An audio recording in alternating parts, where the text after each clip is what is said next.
नमस्कार, मैं मोना भट्टाचार्य आप सभी का स्वागत करती हूँ। दोस्तों, आप जब किसी प्राचीन मंदिर जाते हैं तो आपने क्या वहाँ नोटिस किया है कि वहाँ के लोकल गाइड या कोई बताता है कि ये मंदिर द्रविड़ शैली का है या ये मंदिर नागर शैली का है, ऐसे कुछ शैली में विकसित है। कभी भी हम किसी प्राचीन मंदिर में जाते हैं तो अक्सर हमें ये सुनने को मिलता है। तो ये शैलियाँ क्या होती हैं, आप इसे कैसे पहचानेंगे और ये शैलियाँ कहाँ विकसित हुई हैं, इसके बारे में आज मैं आपको बताऊंगी। वैसे आपने ज़्यादातर साउथ में जब आप प्राचीन मंदिर दर्शन करने के लिए जाते हैं तो आपने सुना होगा कि ये मंदिर द्रविड़ शैली के बने हुए हैं। अधिकतर साउथ के जो मंदिर हैं, दक्षिण भारत के मंदिर जो हैं वो द्रविड़ शैली में ही निर्मित हैं, क्योंकि दक्षिण भारत में इस शैली का विकास हुआ, इसीलिए इसका नाम द्रविड़ शैली रखा गया और पल्लवों ने इस शैली को विकसित किया है।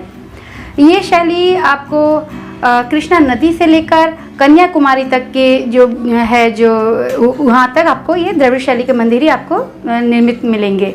और इसके मंदिर पहचानने की क्या विशेषता है, आप कैसे पहचानेंगे कि ये द्रविड़ शैली से निर्मित मंदिर हैं?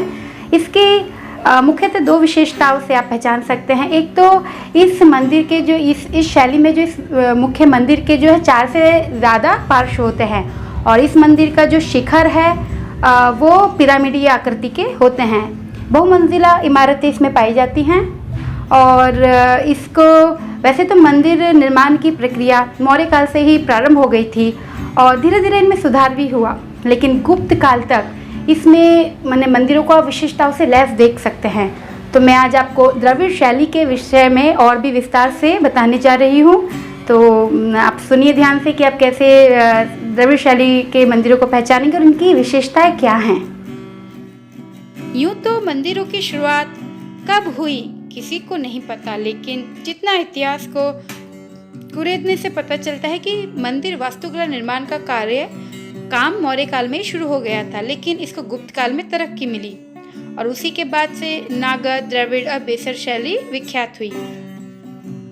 संरचनात्मक मंदिरों के अलावा इस समय कई मंदिरें चट्टान काटकर भी बनाए गए, जैसे कि सबसे अच्छा उदाहरण महाबलीपुरम का रथ मंडप है, जो कि 5वीं शताब्दी में बनाया गया।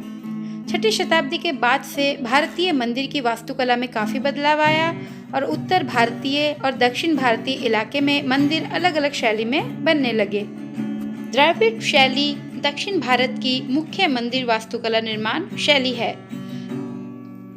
यूनेस्को की विश्व विरासत सूची में शामिल तंजौर का विरुद्धेश्वर मंदिर, जो कि चोल शासक राजराज द्वारा निर्मित है, 1000 वर्षों से द्रविड़ शैली का जीता जागता उदाहरण है।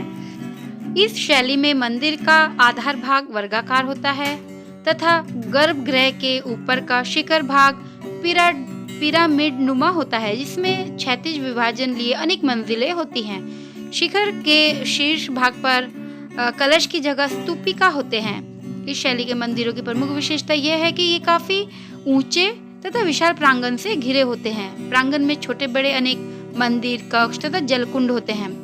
परिसर में कल्याणी या पुष्करिणी के रूप में जलाशय होता है। प्रांगण का मुख्य प्रवेश द्वार गोपुरम कहलाता है। प्राय मंदिर प्रांगण में विशाल दीप स्तंभ व ध्वज स्तंभ का भी विधान होता है।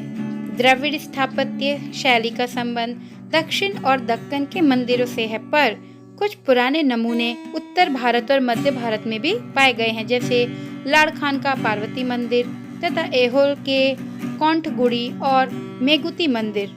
द्रविड़ शैली की प्रमुख विशेषता इसका पिरामिडीय विमान है। द्रविड़ीय स्थापत्य में स्तंभ और प्लास्टर का प्रचुर प्रयोग होता था। यदि इस शैली में कोई शिव मंदिर है तो उसके लिए अलग से नंदी मंडप भी होता है। इसी प्रकार ऐसे विष्णु मंदिरों में एक गरुड़ मंडप भी होता है। जैसा कि मैंने पहले बताया कि पल्लवों ने द्रविड़ शैली को जन्म दिया और चोल काल में इसने ऊंचाइयां हासिल की तथा विजयनगर काल के बाद ये आसमान तक इसकी उपलब्धियां पहुंच गई।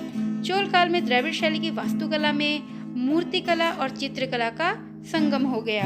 आप इस तरह से देखकर पहचान सकते हैं कि ये द्रविड़ शैली में मंदिर निर्मित हैं।